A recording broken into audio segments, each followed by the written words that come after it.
जब भी सृष्टि डगमगाती है, जब संतुलन बिगड़ता है, जब देवता और असुर एक ही डगर पर खड़े हो जाते हैं, तब ईश्वर को कोई ना कोई रूप लेना ही पड़ता है। और वही हुआ एक बार फिर। यह वो समय था जब देवता कमजोर हो गए थे, स्वर्ग पर संकट मंडरा रहा था, ऋषियों की तपस्या भंग हो रही थी, यज्ञों का बल क्षीण हो रहा था और धर्म की जड़ें हिलने लगी थी। असुरों का बल निरंतर बढ़ रहा था। उन्होंने त्रिलोक में भय फैला दिया था। इंद्र, देवताओं के राजा, भी अब चिंता में डूबे थे। एक उपाय था, केवल एक, अमृत। अमृत जो देवताओं को अमर बना सके, उन्हें बल दे सके और धर्म की रक्षा हो सके। पर अमृत कहां से आए? तब ब्रह्मा जी ने मार्ग सुझाया, समुद्र मंथन करो। हां, समुद्र मंथन, वह कार्य जिसमें देव और असुर दोनों मिलकर मंथन करें, जिससे सृष्टि के रहस्य बाहर आए और अंत में अमृत प्रकट हो। मंथन की तैयारी हुई। मथनी बनी मंदाराचल पर्वत, इतना विशाल, इतना भारी कि पृथ्वी भी उसका भार महसूस करे। रस्सी बनी नागराज वासुकी और मंथन की युक्ति बनी देव और असुरों की एकता। मंथन आरंभ हुआ, लेकिन जैसे ही मंथन प्रारंभ हुआ, मंदाराचल पर्वत समुद्र में डूबने लगा। पर्वत भारी था और उसे कोई आधार नहीं था। सारी मेहनत विफल होने लगी। देवता हताश हो गए, असुर व्यंग्य करने लगे।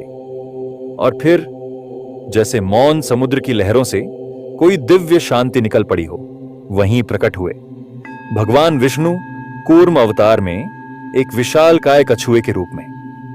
उन्होंने समुद्र के तल में जाकर मंदाराचल पर्वत को अपनी पीठ पर थाम लिया। ना कोई घमंड, ना कोई घोषणा, बस मौन सेवा। ईश्वर नीचे बैठ गया ताकि सृष्टि ऊपर मंथन कर सके। कौन करता है ऐसा? कौन अपने को इतना झुका सकता है कि उसकी पीठ पर पर्वत भी टिक जाए? अब मंथन आरंभ हुआ। समुद्र के जल में उठी लहरें और एक एक करके प्रकट होने लगे दिव्य रत्न, कामधेनु गाय, ऐरावत हाथी, उच्चय श्रवा घोड़ा, कल्पवृक्ष, अप्सराएं और फिर लक्ष्मी माता। लेकिन फिर निकला हलाहल, वह विष जिसने सृष्टि को जलाने की शक्ति रखी। सब भयभीत थे। तब भगवान शिव ने वह विष अपने कंठ में धारण किया और तब वे कहलाए नीलकंठ। अब समुद्र शांत हो गया और फिर धीरे धीरे स्वर्णिम ज्योति के साथ प्रकट हुआ अमृत कलश। चारों ओर आश्चर्य और लोभ की दृष्टि। अमृत जो मृत्यु को अमृता में बदल सकता था, अब वह देवताओं और असुरों दोनों की दृष्टि में था। और तभी छिड़ गया संग्राम देव और असुरों के बीच। यह अमृत हमारा है, असुर गरजे। हमने मंथन किया, परिश्रम किया। देवताओं ने उत्तर दिया। बात बिगड़ती गई। कलश छीनने की कोशिशें हुई। रणक्षेत्र बन गया मंथन का स्थल। असुरों की शक्ति बढ़ती गई। वो अमृत लेकर भागने लगे। तब भगवान विष्णु ने लिया एक और अद्भुत रूप, मोहिनी, एक अत्यंत सुंदर स्त्री। उनका सौंदर्य ऐसा था कि असुरों की बुद्धि क्षण भर में मोहित हो गई। वे भूल गए अमृत, भूल गए युद्ध। मोहिनी ने कहा, मैं अमृत बांट दूंगी, पर जिस क्रम से मैं दूंगी उसी में लेना होगा।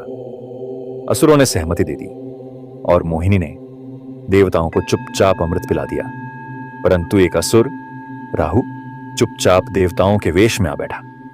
उसने भी अमृत पी लिया, पर जैसे ही वह घूंट उसके गले से नीचे जा पाता, सूर्य और चंद्रमा ने पहचान लिया। भगवान विष्णु ने तत्काल सुदर्शन चक्र से उसका सिर काट दिया, परंतु तब तक वह अमर हो चुका था। इसीलिए उसका सिर बना राहु और धड़ बना केतु। और तब से वह सूर्य और चंद्रमा से बदला लेता है, ग्रहण के रूप में। जब अमृत देवताओं के भीतर पहुंचा, धर्म को नया जीवन मिला। धैर्य, संयम और समर्पण को जीत मिली। पर भगवान विष्णु, जो कछुए के रूप में मौन बैठे थे, पर्वत को थामे हुए समुद्र के तल में, उन्होंने कुछ नहीं कहा, क्योंकि ईश्वर को दिखावा नहीं आता, उसे सिर्फ सेवा आती है, मौन, निराकार सेवा। यह था कूर्म अवतार, जहां ईश्वर नीचे बैठ गया ताकि सृष्टि ऊपर उठ सके, जहां अमृत बांटा गया। पर जिसने सबसे बड़ा त्याग किया वो स्वयं ईश्वर थे, जिन्होंने बिना अमृत पिए ही सबको अमृता का अधिकार दिया। और इसी के साथ कूर्म अवतार की यह अद्भुत दिव्य गाथा यहीं समाप्त होती है। फिर मिलेंगे अगले अवतार में, वराह अवतार, जहां भगवान धरती माता को पाताल से निकाल लाए। तब तक के लिए नमस्कार। बने रहिए हमारे साथ और कृपया इस आध्यात्मिक यात्रा को समर्थन दें। लाइक करें, सब्सक्राइब करें और इस अमृत को सबके साथ साझा करें।